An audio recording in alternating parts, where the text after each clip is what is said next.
this Restart Town Hall. My name is Michael Wright. I'm the VP for Communications and the Chief of Staff. If you've been on the other town halls, you know that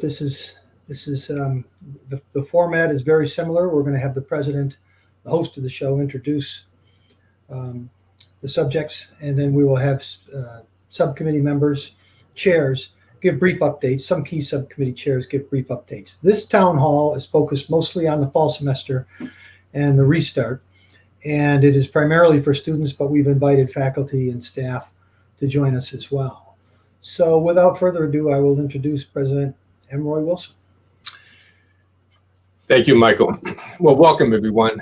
You know, we debated whether or not to have another town hall, and we decided that even if you participate in the other ones, that this is now so close to when classes are starting and students are already started to move in, that there's enough new information that could be useful not only to students but for faculty and staff, that it was worthwhile to just go ahead and have another town hall.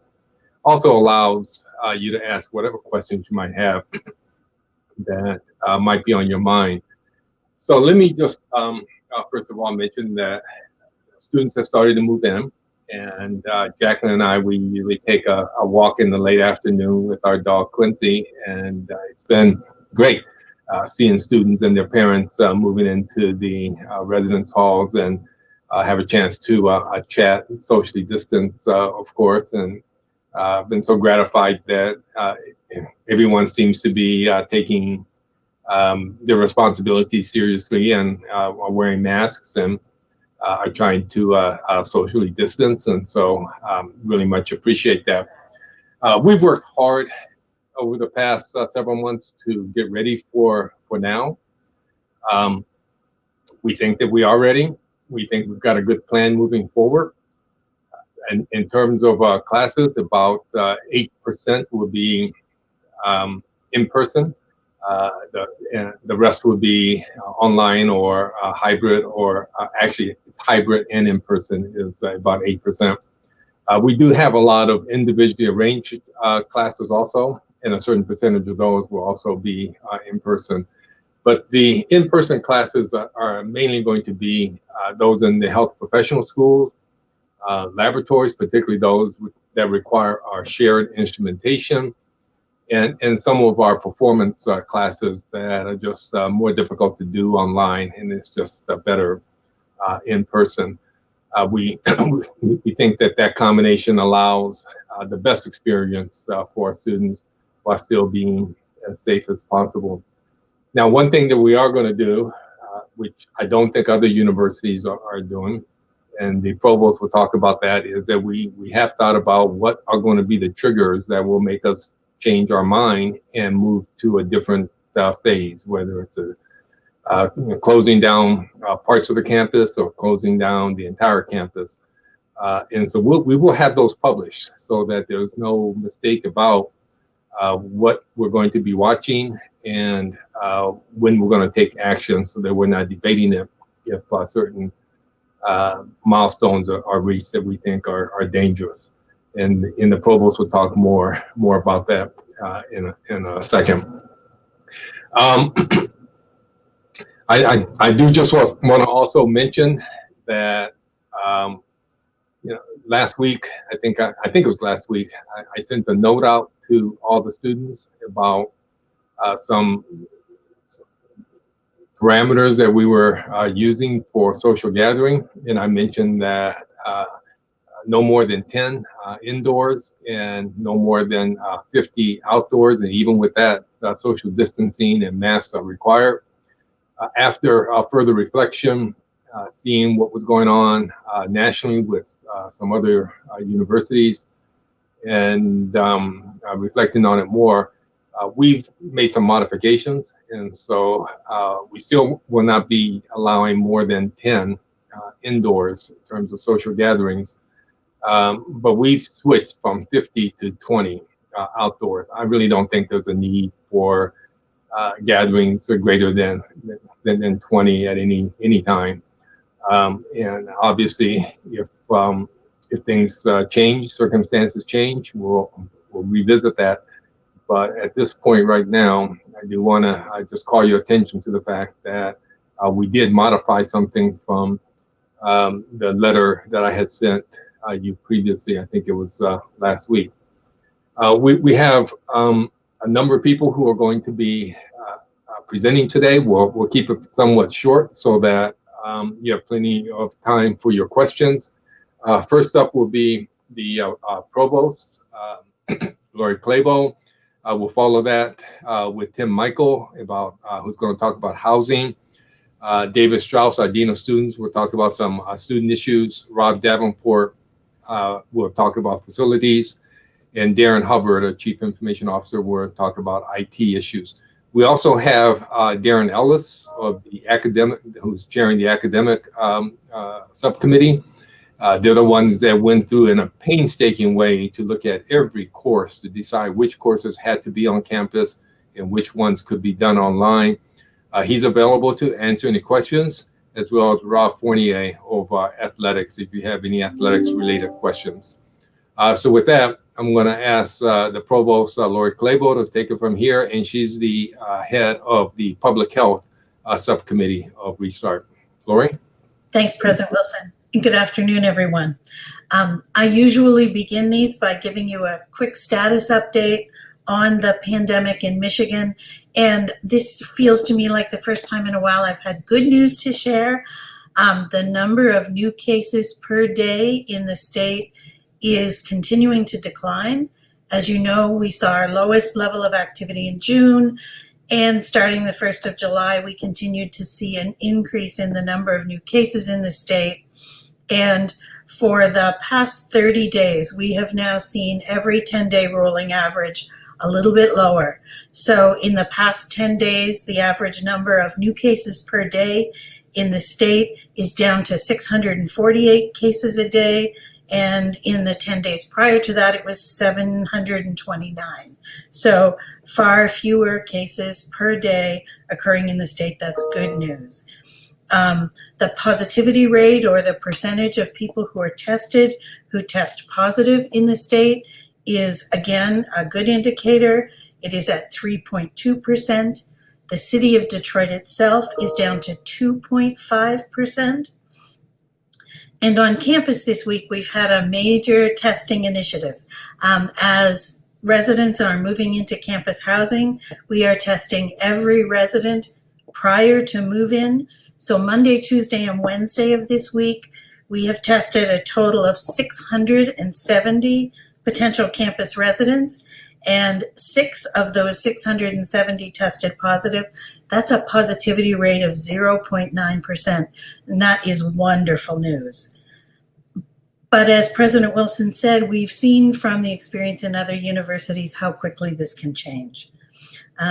And for that reason, we are going to continue to ask you to be exceptionally careful. The most important thing you can do is wear a mask whenever you are in a public space, inside, outside.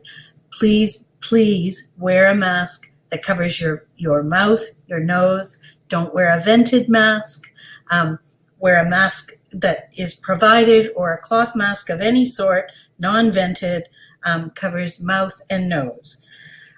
Again, as President Wilson said, we are asking you to consider no gatherings. And this is not just students. This is for all members of our community. It's really important for us to think about the fact that as an urban serving university, our activities don't sort of stop at the borders of our campus. And the things we do off campus can bring the virus to our campus. So we're asking you to avoid those kinds of settings where large numbers of people congregate, and where you may be exposed and may inadvertently bring the virus to campus. Also, because we know how quickly the rate of positivity can change, as President Wilson said, we are in the final stages of developing metrics that will allow us to make decisions on a rapid basis as and if the status of our campus changes. We're going to measure a number of metrics, including things happening on the campus and in our region. Things like, what is our positivity rate? Are we starting to see clusters of cases, meaning 5 or more cases that are related to each other, maybe occurring as a result of a particular event? The number of infections occurring on the campus, the number of positive cases, and what's happening around us. What's the positivity rate in the city of Detroit? What's the hospital capacity in the city of Detroit? And we have, for each of the identified metrics, sort of defined 3 levels. What we'll call heightened alert, meaning we are going to be ready to move to much more restrictive measures if we need to. A level of alert called targeted actions, meaning we may choose to move a particular course or close a building or move a lab, close a lab, move a particular department as a result of activity in a targeted population. And finally, of course, metrics that we will use to depopulate or close all but essential services on the campus. We're just having our on and off campus experts have one last look at these metrics to make sure that they are consistent with the science as we know it today. And when that is completed, we anticipate that Monday we will publish tipping point metrics on the coronavirus website so that you know the metrics we're looking at and how decisions will be made about activities on campus. I think that's my brief update on the virus, the things we need you, all of you, to do, especially, again, a mask, social distance, good hand hygiene. Those things sound so simple, but they are the most effective measures until such time as we have a vaccine. I know that many of you want to hear much more specific details about what's happening in campus residences and dining and retail. And for that, I think we have Tim Michael. Thank you, Provost Clabo. I'm happy to say that after a long summer of planning, today is day 4 of Fall Campus Move-In. We're very appreciative of our students and staff and volunteers who have been assisting our parents and our new students moving to campus. Provost Clabo mentioned the testing that's going on. That's been going very well, very smoothly, a high level of understanding and appreciation for trying to take that snapshot as people join the campus community so we can get a measure of our community health. We have about 600 and some people who have moved in so far this week.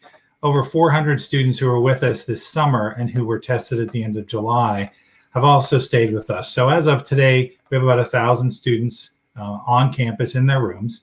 And we expect by the first day of class next week, that will be between 1,500 and 1,600, which is about 40% of our normal capacity. And so these are students who want to live with us, and we're appreciative that they're coming to join us, and we want to do all we can to help them be safe. So the testing, as I mentioned, and as Provost Clabo mentioned, is really that snapshot at the beginning.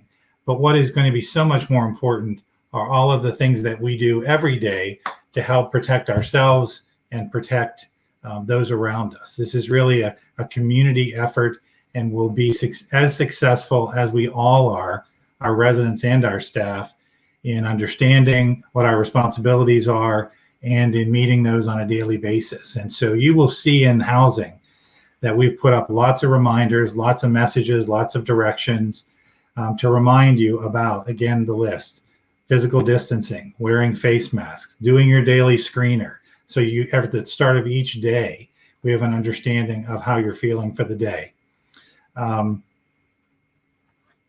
And all of those things will really contribute not only to our own personal safety, but us doing our part for others on the campus.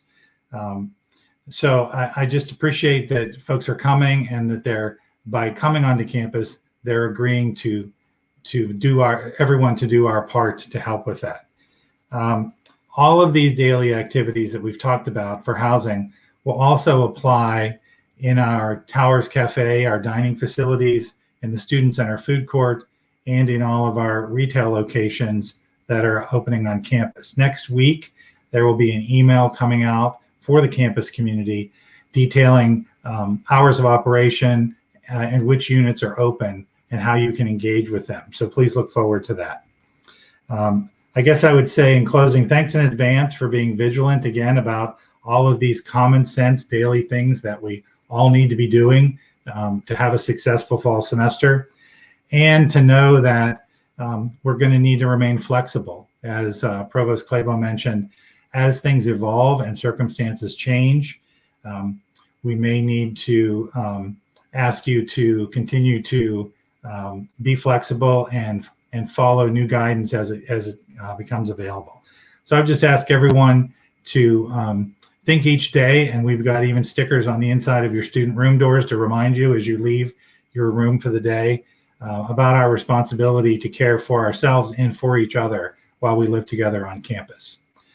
Let me introduce David Strauss, our Dean of Students, at this time to talk about some of our out-of-class activities. Thanks, Dave.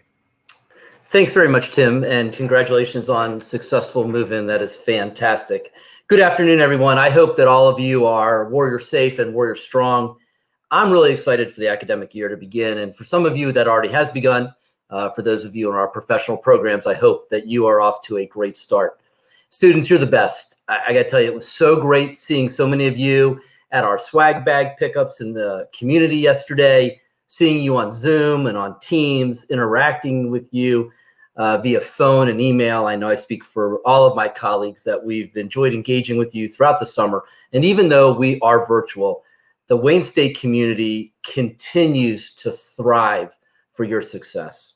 Now, I need a favor from all of you. And as President Wilson and Provost Clabo have said, you need to help us keep warrior safe by being warrior strong. Nobody wants to be on the news like what we have seen in the recent weeks about COVID outbreaks. And as you know, no in-person meetings, programs, events, and activities are going to be permitted this fall semester. Now, as we've talked about earlier in previous town halls, the Student Code of Conduct was amended this past May by the Board of Governors to add COVID safety compliance as a student responsibility. Now, let's not have to use the Student Code of Conduct against a student or a student organization for unsafe behavior, be it on campus or off campus. Remember, it's not just about your health, but it's about the health of your instructors, your advisors, your family members, and your friends. Now, on the Dean of Students Office website, and I put the link in the chat, there is a button where you can submit a form. If you witness, observe behavior of non-compliance among our student community, please complete that non-compliance form. We will follow up. Now, again, we're not out to be punitive. We are out to be warrior safe. We have a calendar of virtual engagement activities to get you connected and to get you involved. Orientation Part 2 takes place this coming Monday. Virtual Festival is this coming Tuesday from 4 p.m. to 6 p.m. And all activities are at getinvolved.wayne.edu.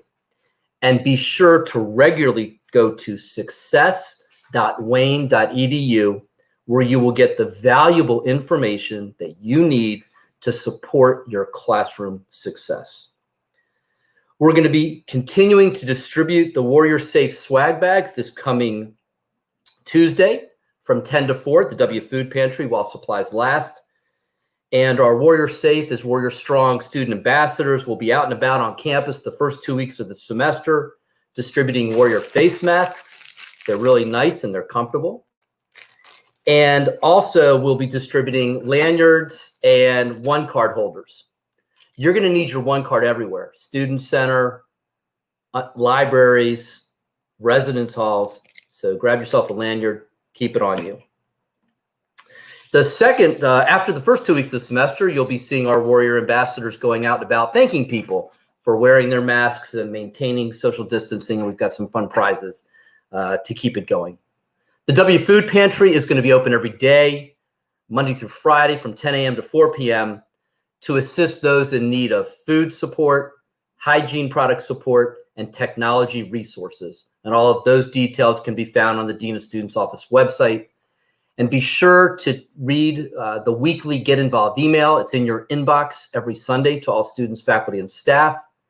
And also regularly check the wayne.edu/coronavirus website for anything you need, any support services. With that, please take care. Please stay warrior safe, stay warrior strong, because I know all of you have warrior pride. I'd now like to introduce Rob Davenport, the Associate Vice President for Facilities. Rob. Thank you, Dean Strauss. Appreciate it. Facilities planning and management has been working diligently these past several months to prepare the campus for the restart. And as you well know, our playbook has been serving as a terrific guide for our restart efforts. More than 50% of this guide is dedicated to cleaning and sanitizing. The balance is dedicated to space planning and indoor air quality issues and procedures, et cetera, and the rest. And so as we look at the space planning side for the first item, what we've been doing here is fit testing classrooms for face-to-face classes. We've got a little bit north of 30 buildings all in that we typically hold classes in. In this environment, we've narrowed that down to 23 buildings that'll be utilized during this fall semester. Interestingly, that equates to 99 classrooms that'll be ready for face-to-face classes. So fortunately, we're able to manage social distancing in this environment. We believe that we've got a very excellent program to coincide with the academic mission. When we look at those classrooms that will be utilized, back to the cleaning and sanitizing piece, we've allocated resources on the custodian side to place a focus on those occupied spaces. Of course, we will be addressing high touch areas, doors, restrooms, and other surfaces, of course. And we've moved into we're experiencing a situation now where wipes, which were available previously, are not necessarily as available commercially as they may be from a consumer perspective. So we've mitigated that particular concern by providing paper towel and sanitization stations located throughout these 23 facilities, strategically near classrooms, et cetera. So you'll be able to use those paper towels and the spray bottles for sanitization of the desks and surfaces that you'll be encountering.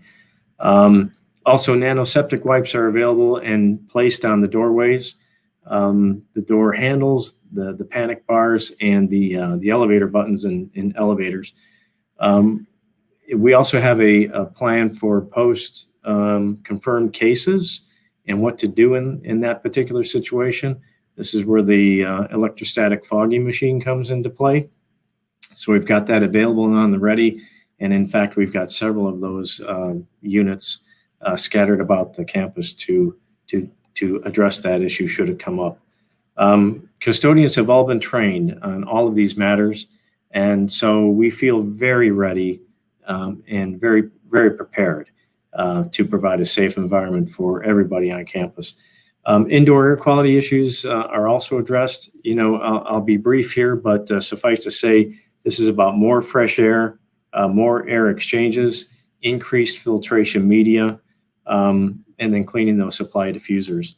And finally, we have flushed all of the water systems throughout each of the facilities on campus. And that's important because while some of those buildings have not been fully occupied, we're sure to make sure that any standing water that had been in the systems has been flushed out. So that wraps it up for facilities planning and management. And now let's hand it over to Darren Hubbard on the IT side. Thanks, Rob. Good afternoon, everyone, and thanks for joining us on this very close to start of the fall semester town hall. I want to go over a couple of things regarding IT support. As you remember, those of you who are students in the winter semester, We were able, with good cooperation from all of our support personnel, swing our entire campus remotely, and we've been able to keep it remote for the duration of the summer. And we plan to continue to provide remote support for all the academic and administrative activities of the university for the foreseeable future. As we are dealing in sort of unprecedented times, we know that sometimes you may have particular stress and apprehension or worry about your technology. We want to make sure that everyone has the technology that they need to both be productive either at work or as students in the classes that they're participating in. And with that, we want to make sure that you've got a working webcam, that you've got a desktop or a laptop computer that you have access to with stable or, at the very least, access to internet connectivity. So as students coming back have been told by some of our previous speakers, we do have capability to use our campus this fall to support those students who may need access to either Wi-Fi or a whole computer. We have made arrangements in partnership with the university library system to make the computer labs that are available in the undergraduate library available to students. You will have to show your one card and you will have to wear a mask when you enter those buildings, but those will be available for students on a reservation basis. And in addition, the Wi-Fi areas will be completely available for students to both bring in their own laptops or Chromebooks to access the network to do all the work that they need to do for their courses. With that, if you are having trouble or if your machine is needing some support, don't hesitate to contact the CNIT Help Desk. We are available Monday through Friday from 7:30 a.m. to 8 p.m. at 313-577-4357 or via email at helpdesk@wayne.edu. We're here to support you, whatever you need. If you need repairs, we do have a contact list situation that we can arrange to meet you to pick up your machine to help out in that way as well. If you are a student or a faculty or staff member that, for whatever reason, needs access to a machine, we also have machines available. We partner with the Dean of Students Office to make a limited number of laptops and or hotspots, Wi-Fi hotspots available for delivery and distribution out of the Wayne State Warrior Food Pantry. And so with that, if you need that type of support, please contact the Dean of Students Office at doso@wayne.edu or call 313-577-1010 for assistance. And again, as everyone has stated, please make sure that you stay Warrior safe and be Warrior strong for this upcoming semester. It's very important that we follow all the guidelines and make sure that we are protecting others by wearing our masks and also just participating as actively as we can online through the digital platforms that we've made available to you. And with that, I'm going to turn it back over to Michael Ray. Thank you, Darren, and thank you to everybody who presented today.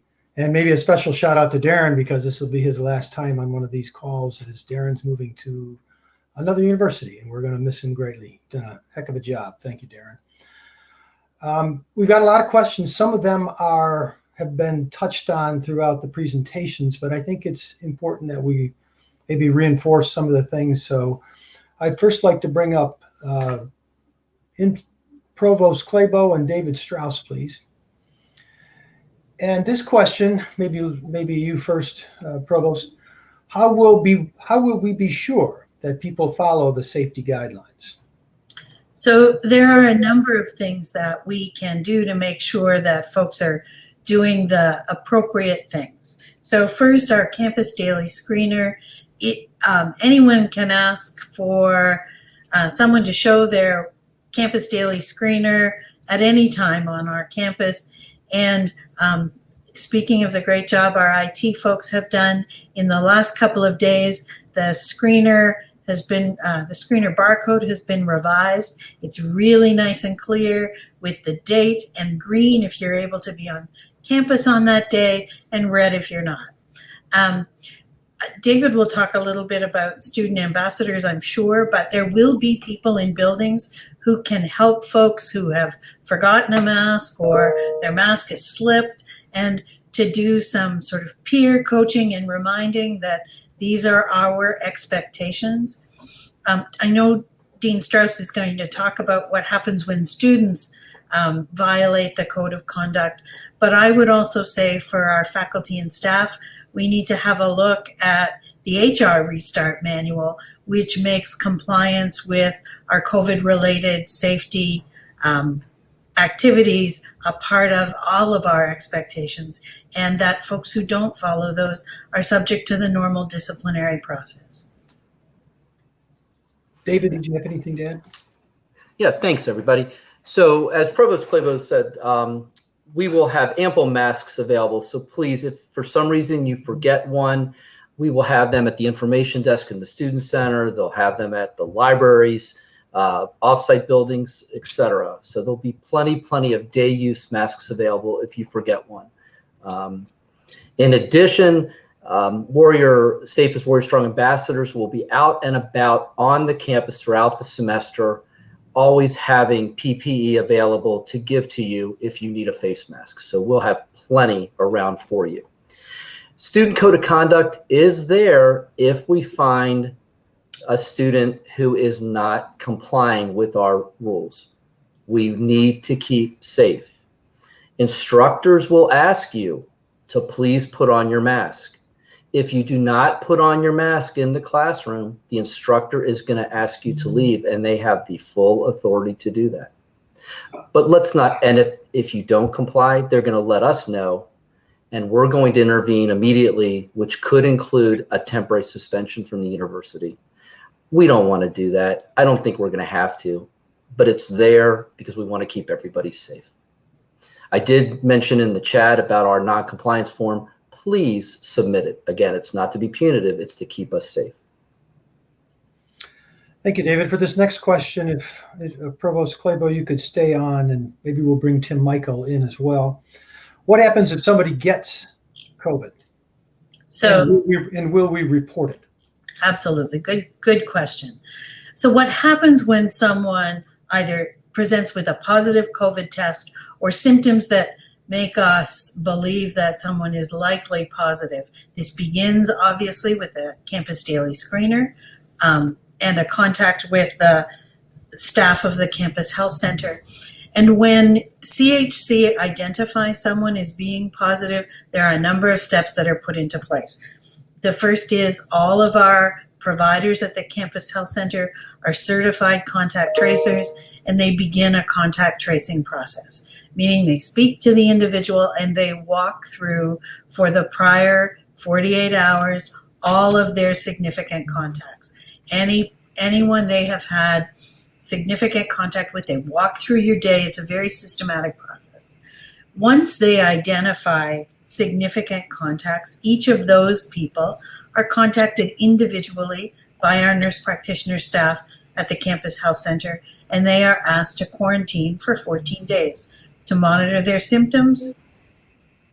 And then folks who have not had significant contact, and the definition of significant contact is less than 6 feet, more than 15 minutes. So this is not, I passed you in the hallway, or I walked past you on the sidewalk on Cass Ave, but it is significant contact.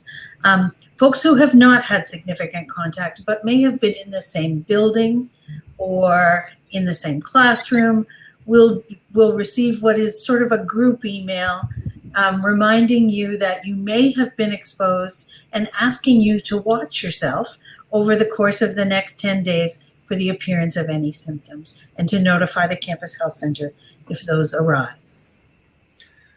That was one more part of that question. Will we be reporting cases? Great. So at the same time we begin to post our campus-wide metrics, the Campus Health Center will post our Campus Health Dashboard, which will include a couple of things. It will include the numbers of cases on campus, as well as the positivity rate on campus. So the number of tests we've done, the number of positive tests that have occurred, so that we can all monitor the health of our campus. We will not be reporting specific identifying information about any individual. Obviously, that's protected health information, and we will not post that to a public forum. But trust me, the campus will know when cases occur. The right people, the people who've been in contact, the people who may have been exposed will be notified, and we will keep a record of numbers of cases on the Campus Health Center website dashboard. Thank you very much. And Tim, the reason I asked you to be on this question is that some of this is specifically toward housing. And the extension of this is what is being done to manage potential outbreaks in the dorms based on what's happening at other universities. Yeah, so I think very important to remind is that we have a very close partnership with the Campus Health Center. Everything Provost Klebo just described, our staffs really work hand in glove together. If a positive case is identified as someone living on campus, our preferred solution is that student go home and that they not stay on the campus for the period under which they're in quarantine. Most of the students that live on campus actually live within driving distance of Wayne State. If you are, however, a student, some of our international students, if you're from another state, or you have circumstances at home that don't make you going home as a positive person who's tested positive possible, then we have set up in every housing building segregated areas of the building where students will move temporarily and be in quarantine. They will take what they need and move to that space and stay inside that room for their quarantine period. They receive daily communications with the health center, checking in on how they're feeling. The residence life staff will provide support for meals. And so we've had experience with this a little bit over the summer and, of course, in the winter semester. And so we feel well prepared to care for those students who can't leave the campus if they become positive. Thank you, Tim. I'd like to ask Provost Klebo to come back. I got to get used to calling you Provost Klebo. I've been doing Dean Klebo for so long, so if I stumble, please excuse me on that. Are there guidelines on social gatherings on campus? And the president touched on this. That's right. President Wilson did touch on this a little earlier, Michael. The governor's executive order limits the number of people present at a social gathering indoors at 10 and outdoors at 100. We have said on our campus, outdoors no more than 20. And I want to just be clear on both of those. A social gathering of 10, if it's really, really, really essential, we're asking people to avoid having meetings in public, meetings on campus, not using conference room space, even if you're all in the same building, that a meeting be held virtually if possible. And outdoors, we want students to enjoy our campus. We have a beautiful campus, and there are spaces outdoors to have some fun, to throw a frisbee or kick around a soccer ball, but that's not the same as 50 people watching 2 people kick around a soccer ball. So if at all possible, keep those numbers down, and we will be enforcing those. Our public safety folks will be looking for gatherings on campus that are too large and helping to ask people to disperse so that they're safe. And I would ask you to consider those same guidelines in your own personal life. I know that's really hard to do, especially when we all feel like the burden of this illness is lifted a little, but we need to, get to the finish line on this one. And that means avoiding risky behaviors, densely populated groups, even in our off-campus life. Thank you very much, and stay right there, please. Because there was a similar question about the number of staff that can be together in an office. Do we have similar guidelines about how many of staff can be in an office? Sure. So obviously our basic guidelines are more than 6 feet apart. And Rob Davenport is probably a great addition to this, to answering this question. But Rob and his team, and particularly the space planning group, have mapped out office arrangements so that we have appropriately social distanced groups and so that we don't exceed capacity in a particular space. And Rob, you might want to talk about the work that Ashley and her team have done. Absolutely. Boy, this has been going on for weeks, if not a couple of months, alongside the academic team as well. And in fact, beginning yesterday and going through today and tomorrow, the space management team are out throughout the campus in these 23 buildings, placing signage and other applications around the campus, reminding folks of social distancing and these sorts of measures. Also, a shout out to Marketing Communications on their efforts to put the actual signs together. It's really great. The spirit, the collegiate spirit, if you will, that has come together among so many departments to get this done. So yeah, that will be done and ready for everybody come next week when classes start. Great, thank you very much. Provost, please stay on, and if I could have the president join you. This question is about the university's plan. If we have to move to 100% online again, how will that decision be made? Yeah, so one of the things that the provost already talked about, and I just want to underscore, because I am not aware of another university that's doing this, and that is that we are going to be completely transparent, not only in terms of the dashboard, which is going to show what's happening on our campus, but completely transparent in terms of what's going to drive our decision making. So no, we're not in a process of, there's 10 cases that come up in a week in a certain area and when debating what to do. We're going to know from the beginning what's going to trigger a decision. And it's going to be very clear. It'll be posted on Monday. And I advise people to just take a look at it. This is a collective responsibility. And so I feel that we owe it to everyone that we're asking all these restrictions about to know what's going on and know from the very beginning what the trigger points are that's going to drive our decision making. Thanks. Did Provost Claybo, anything to add to that? That seemed pretty thorough. I would just emphasize what President Wilson said. Much of what we saw in some earlier experiences was people perhaps, taking a little too long to debate. Is this serious enough to move or not? The decisions have been made, and we will simply monitor the data, and we know what we're looking at. We'll look at it, and if we hit a trigger point, the decision's done. Great, thanks very much. If I can have David Strauss up for the next couple of questions, please. Welcome back, David. What activities will we have to help students get to know each other and the campus? So we have a lot going on, a lot planned. We already have over 400 student organizations that have registered thus far this year. That's the highest number we've ever had at this time of the year. They are eager and excited to get all you involved. The getinvolved.wayne.edu, great website to see the campus activities calendar, events.wayne.edu, and also the Cork app and the Warrior Road app. Some great places to find out what's going on campus.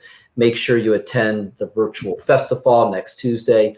And even though we're not having an athletic program in the fall, we will still be celebrating homecoming week, the last week of September. It's going to be a spirit week and another great way to get involved. We're also going to have our Warrior Rewards program. So you attend events, you get points, you get free swag. And who doesn't want Warrior swag? At any time, if you want to get involved and you're having a hard time, email us at doso@wing.edu. We'll help you out. Thank you very much, David. If I could have Rob Fournier jump in. And Dean Strauss hinted a little bit at the answer to this question and others, but two questions. One, are we going to have athletics this year? And the other one is specifically about the rec center. Will that be open and available? Thanks, Michael. Well, we know athletics competition this fall. That's been suspended until January 1st. We do have intramurals planned. So we have a new intramural field on the western part of campus behind the football stadium. And students can sign up for intramural activities. Those will all be done at social distancing, as well as Dean Claybo has and others have mentioned, by wearing a mask. But some yard games, different activities just to get outside will be available for groups, and that can be signed up through the rec center.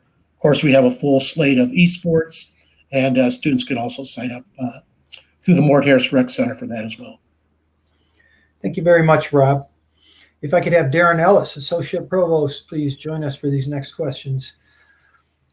Darren, how will tutoring and office hours be conducted since everything is online?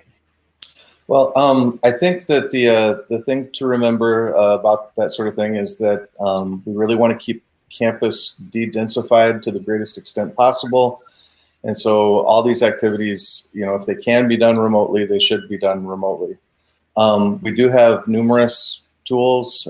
We have a Zoom license now for all members of the university community. We have Microsoft Teams, and we're encouraging people and offering instruction on how to use these tools to the best effect for things like advising and tutoring as well.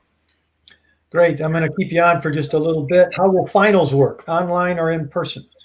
That varies a little bit class by class.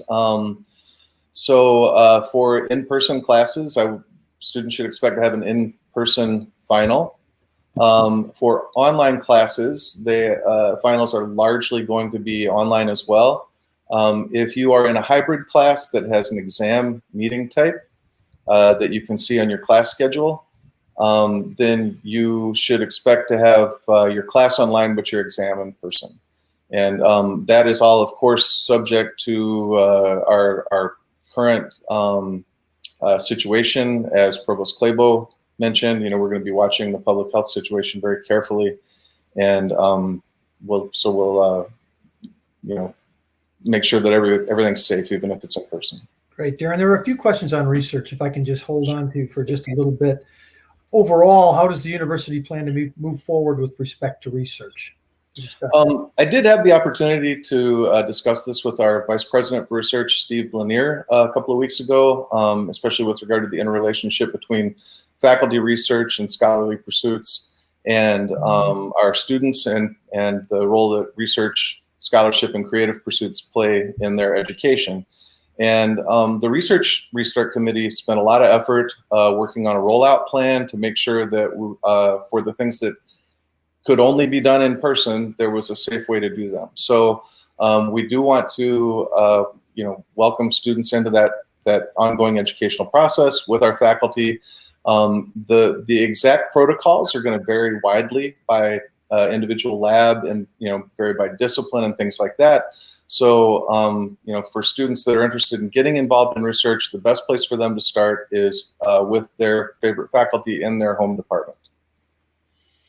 Okay, and I think you might have touched on this, but can new undergraduates get involved in research in this new world that we have? I mean, yeah, I think that's a great question, and it is entirely possible. For undergraduates, we have a great site. It's called UROP Connect. I know we can't drop links in the chat line there, but if you just Google Wayne State UROP, that's UROP Connect, all one word, that'll bring you to the place where you can see what sorts of things undergraduates are being invited to participate in, even right now. And as you get to know your professors better and areas you really want to dig into, more and more opportunities will open up. And a couple more. Will grad students still get the opportunity to work and conduct research on campus? I think what you're saying is yes. Yes. Everything is pretty much carrying on. Yes.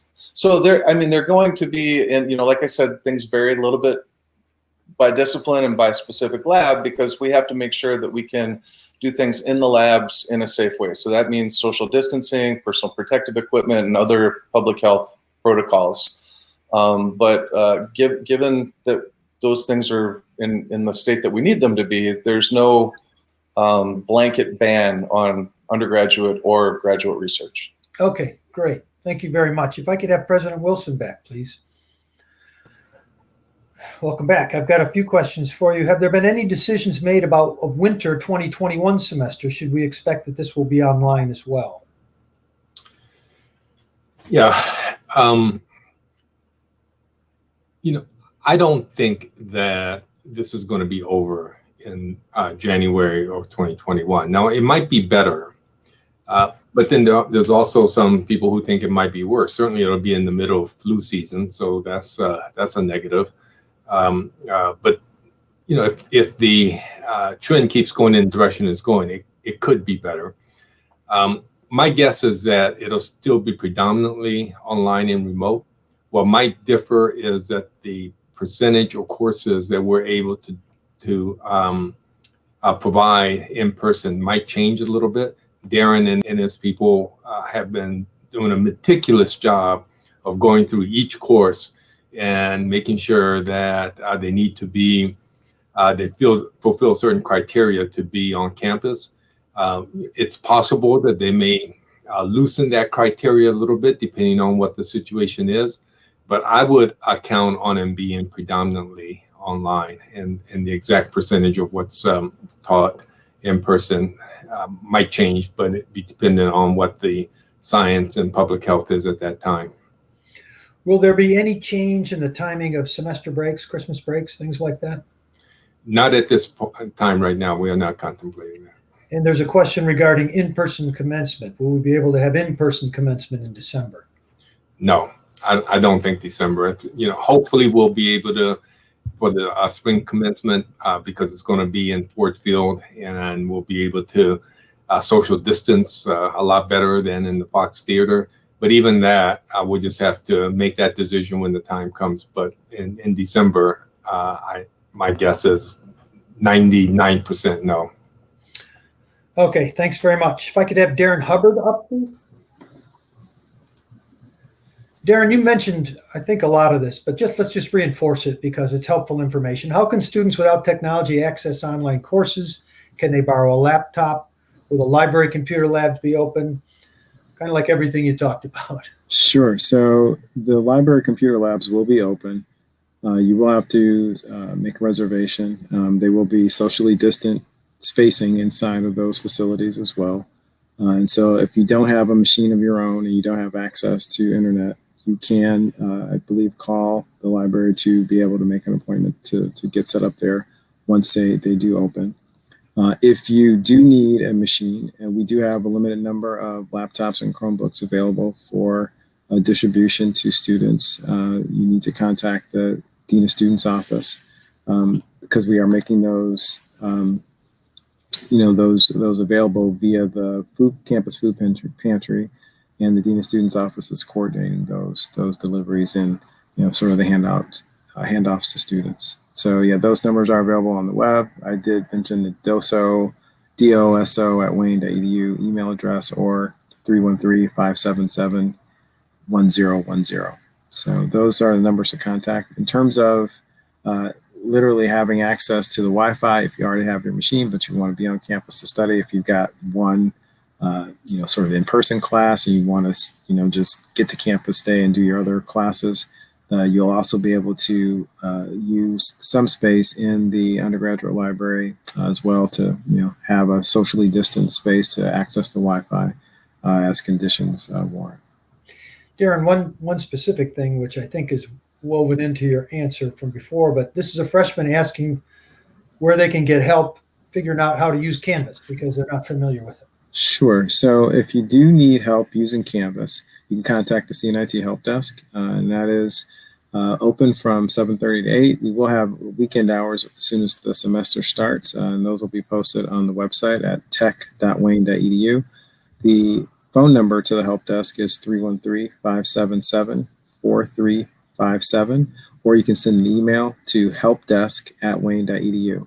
They provide support for Canvas, for using your email, for any of the other tools and services that Wayne State provides and offers. Great. Thanks very much, Darren. If I could have Tim Michael and David Strauss come on for this next question. This is about student guests. So I think it's one of the two of you or both of you, but what is the policy for having student guests on campus? So let me start first by talking about guests in residential housing. We have suspended our normal guest visitation for fall semester. We started that in March, and we felt it was effective in helping to control the environment within the buildings related to COVID. And so for fall, at least at the start here, we are not allowing any visitors to the building. So as you enter the building, you have to show your ID card with your building sticker that lets the desk attendant know that you are in fact a resident of the building. we will reassess that as circumstances might change, but this is our posture currently. And just in terms of a broader message, we are trying to reserve these valuable spaces in the student center and in the libraries for first use by students. And so in general, we are discouraging non-student visitors to the campus, again, trying to control our environment to give us the best chance for success. David, did you have anything you wanted to add to that? I just want to remind you all, when you want to go use the undergraduate library or use the student center, you're going to need your one card. You're going to be greeted by a monitor. So just make sure you have that on you. It's going to help us keep the environment safe. Great. Thank you both. I can have Provost Claybo one more time. And we're winding down. I see we have 5 minutes left. This question just came in, and it's about flu shots. Are they mandatory? How will it work? Is there a deadline? And if you have any ideas on that, I know that's been discussed at length. So what I would say is that flu shots, whether flu shots are mandatory or strongly recommended for faculty and staff, is something we are still working with our partners on determining. For students, the flu vaccine is mandatory this fall, and I would just say we cannot afford in any environment in Michigan to have convergent upper respiratory viruses. Flu and COVID-19 often present with very similar symptoms, and if we can eliminate the risk of flu, really bring that down, we'll be doing our campus a strong favor. It's really important that we all get our flu vaccine, mandatory by October 15th. Flu vaccine's just beginning to ship now. Great. Thank you very much. If I could have David Strauss for one final question. David, this one kind of made me smile, and I wanted to end on a high note, but you mentioned we have over 400 clubs, but the question is what clubs will be available? So if you could just read the list down, I think that'd be helpful for everybody. Just kidding. Where can people find out about the student organizations? doso.wayne.edu.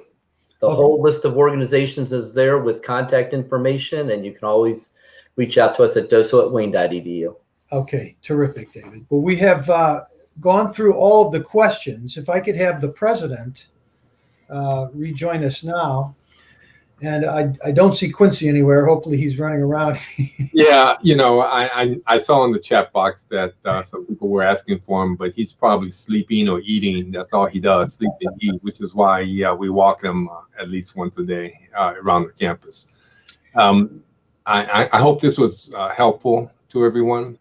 I hope you see that an extraordinary amount of work has been done by the people that presented today, as well as scores of other people who were on their committees. And I think we're as prepared as we can be. I want to emphasize again that this is a collective responsibility. We take as much responsibility as the students in making sure that this is as safe as environment as possible. We'll be as transparent as we can possibly be.